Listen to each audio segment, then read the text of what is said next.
નમસ્કાર, આપ જોઈ રહ્યા છો સ્પાર્ક ટુડે ન્યૂઝ। બગસરા નાગરિક સરાફી સહકારી મંડળી લિમિટેડ છેલ્લા 40 વર્ષથી ગુજરાતમાં પોતાનું અસ્તિત્વ ધરાવે છે। આખા ગુજરાતમાં કુલ 8 બ્રાન્ચો છે। ગુજરાતમાં આવેલ 6000થી વધુ મંડળીઓમાં બીજા ક્રમાંકે નફો કરતી મંડળી છે, એટલે કે વડોદરાની બગસરા નાગરિક સરાફી સહકારી મંડળી લિમિટેડ। વડોદરામાં આ મંડળીની બ્રાન્ચ છેલ્લા 1.5 વર્ષથી ચાલે છે, જેમાં 22000થી વધુ સભાસદો છે અને તેઓના તમામ પ્રયત્નો છે કે આ વર્ષે આ મંડળી પ્રથમ ક્રમાંકે નફો કરતી મંડળી થાય। દર વર્ષની જેમ આ વર્ષે પણ મંડળી દ્વારા દરેક સભાસદોને 15% ડિવિડન્ડ આપવામાં આવ્યો છે। આ ઉપરાંત મંડળીના સભાસદોને એક ગિફ્ટ આપવાનું પણ આયોજન કરવામાં આવ્યું। ખાસ કરીને જ્યારે આ કાર્યક્રમનું આયોજન કરવામાં આવ્યું હોય ત્યારે વોર્ડ નંબર 9ના પૂર્વ કાઉન્સિલર અને ભારતીય જનતા પાર્ટીના નેતા રાજેશ આયરે પણ ખાસ ઉપસ્થિત રહ્યા હતા। લખો આપણે ગયા વર્ષનું લખો 4 કરોડ 21 લાખ 21 આપણી પાસે પોતાની બિલ્ડિંગો છે।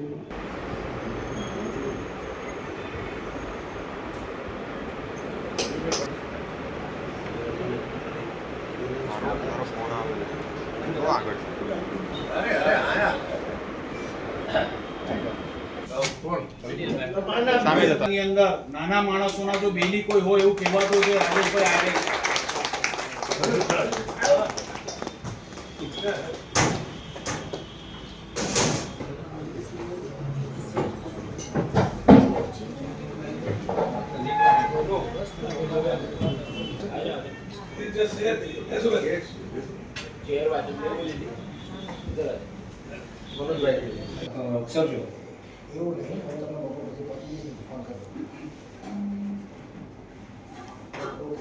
તમે ભાજપમાંથી પહેલેથી છે, આપણે છો બે મુદ્દાની લાંબી વાત કરે। હું સંસ્થા તરીકે એમડી છું એ કરું। 1984માં આપણે નોંધણી કરી હતી। આ મંડળીનો ઉદ્ભવ રાજકોટ નાગરિક સહકારી બેંકના પૂર્વ ચેરમેન, સહકારી જગતના વિશ્વપિતા એવા શ્રી અરવિંદભાઈ મણિયાર, જે અમારે સૌરાષ્ટ્રનું મોટું નામ અરવિંદભાઈ, એની સ્મૃતિની યાદમાં આ દિન સુધી આદર્શોને વળગી રહી છે। મંડળીની શરૂઆત 238 સભાસદથી થઈ। આજે 22766 સભાસદ ટોટલ ગુજરાતમાં 8 બ્રાન્ચમાંથી જોડાયા।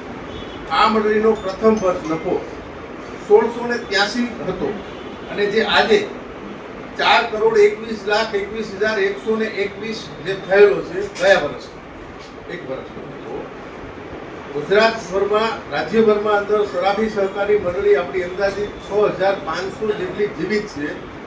એમાંથી સૌથી નફો કરતી ગુજરાતમાં સેકન્ડ નંબરની મંડળી આપણી સહકારી સાથે એસોસિએશનના જે હાથીકાણા એક એવું એસોસિએશન છે અને જે આખા વડોદરામાં આપણે જાણીએ છીએ, એટલે બધા જ લોકો એવા લોકોને અહીંયા એકત્રિત કર્યા છે। ટૂંક સમયમાં જ મનોજભાઈ એવા છે કે સેવાભાવી સંસ્થા, અને આપણે જે સંસ્થામાં આપણે જે બેસ્યા છે એ આખી બિલ્ડિંગ જ એમની છે અને સંસ્થાને જ એટલા માટે આપી છે।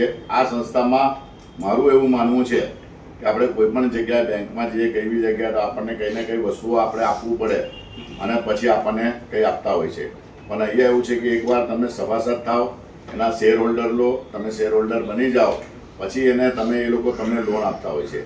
તો બહુ જ, કારણ કે દરેક જગ્યાએ જાય તો પહેલાં જે નાનો માણસ છે એની પાસે કંઈ હોતું જ નથી, તો એના માટે એના શેર હોલ્ડર માટે જે 1000થી 1100 રૂપિયા જેટલી રકમ હોય છે એકવાર સભાસદ થયા પછી, અને 25000 જેટલા સભાસદ ગુજરાતની અંદર સેકન્ડ નંબરની છે। જે રીતના હમણાં મારે મનોજભાઈની વાત થતી હતી એ બીજા નંબરની, અને જે આપણા જે તે વખતે તત્કાલીન આપણા કૃષિ મંત્રી કેન્દ્રના હતા રૂપાલાજી, એમના હસ્તે આ બગસરા બેંકનું આપણે ઇનોગ્રેશન કર્યું હતું। બગસરા નાગરિક સરાફી સહકારી મંડળી જે વડોદરા નટુભાઈ સર્કલ સ્થિત એની બ્રાન્ચ વડોદરા શહેરમાં 1.5 વર્ષ પહેલાં ખુલી છે।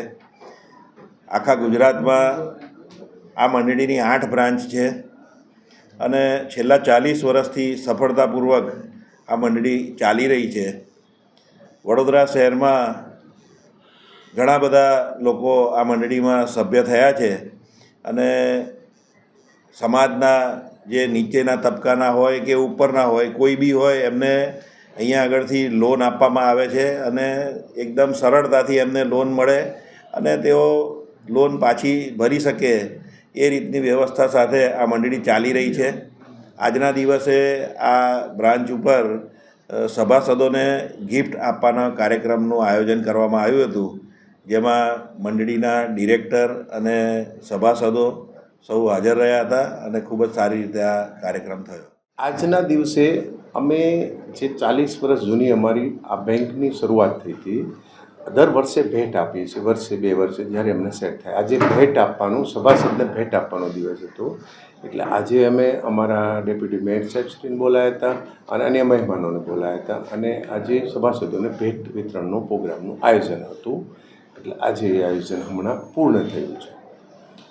બેંકની ખાસિયત શું છે? ખાસ કરીને સો બેંકની ખાસિયત શું છે? કઈ રીતના સભાસદો છે અને કઈ રીતના લોન આપવામાં આવે છે? 1005 રૂપિયામાં સભાસદ અમે કરતા હોઈએ છીએ. એટલે 1005 રૂપિયામાં સભાસદ થાય એટલે એલિજિબલમાં આવે. એટલે એમને 50,000 કે લાખ રૂપિયા કે 2 લાખ રૂપિયા સુધી લોન જોતી હોય તો રિટર્નની કોઈ જરૂરિયાત હોતી નથી. અને ગોલ્ડ લોન જોતી હોય તો એ ગોલ્ડ લોન પણ અમે અહીંયાથી આપીએ છીએ. રોજ શ્રી બગસરા નાગરિક સરાફી સહકારી મંડળીમાં એમના ઉત્તમ નફાના પાર્ટ રૂપે મંડળી દ્વારા સભાસદોને 15% ડિવિડન્ડ ઉપરાંત ગિફ્ટ આપવાનો જે કાર્યક્રમ હતો એની વહેંચણી માટે આજે ડેપ્યુટી મેયર ચિરાગભાઈ તેમજ રાજેશભાઈ આયરે અને સાથે મને બોલાવ્યો હતો અને એ કાર્યક્રમ સંપૂર્ણ રીતે સફળ થયો છે. આ મંડળીની અગર ખાસિયત જોઈએ તો 21,000 થી 22,000 સભાસદો સાથેની ગુજરાતની 2nd નંબરની આટલી મોટી મંડળી છે. સામાન્ય કોઓપરેટિવ બેન્કો કરતાં પણ વધારે એનો 4 કરોડ ને 21 લાખ રૂપિયાનો નફો છે. અને આ મંડળીના સભાસદોને 1,005 રૂપિયામાં સભાસદ થયા પછી મંડળીના સંચાલકો દ્વારા 50,000 લાખ સુધીની કોઈપણ જાતની જામીનગીરી વગર લોન આપવામાં આવે છે. એ સૌથી મોટી વાત છે. આજે નાના નાના માણસને સંચો, સિલાઈ સંચો, રિક્ષા, આ બધા ગૃહ ઉદ્યોગો કરવા માટે, પાપડ બનાવવા છે, ખાખરા બનાવવા છે અને એના માટે સ્વયં કરવા માટે આ મંડળી સપોર્ટ કરે છે. અને આના દ્વારા જ આવી જ રીતે શહેરનો, સમાજનો અને રાજ્યનો વિકાસ થાય છે. અત્રે અમે ઉપસ્થિત છે તે બદલ સંચાલકોનો અમે આભાર માનીએ.